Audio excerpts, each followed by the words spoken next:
Hello, traders. FX Pip Collector here. Today is Friday, March 21st, and this is my video analysis for the pound yen.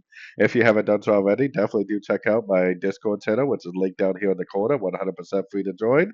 Don't forget to check out my website, fxpipcollector.com, if you'd like to gain access to all the benefits listed below and more. And also, I do a YouTube live stream every weekday at 6 p.m. GMT UK time.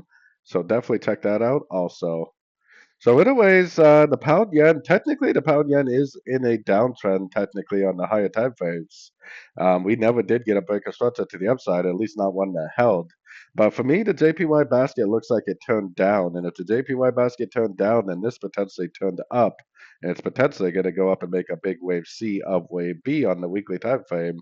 So if that's the case, then that means we should be looking at this move down as possibly a correction.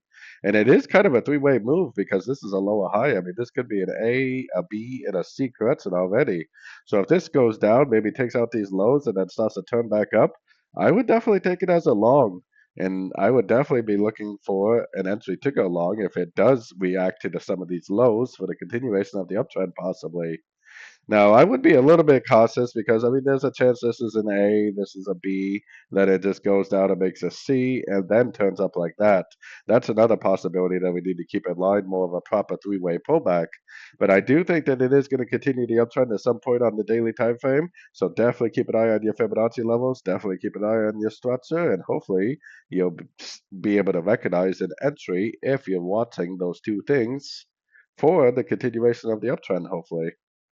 So anyways, don't forget to join my free Discord channel, which is linked over here in the corner. And as always, thank you for watching and happy trading.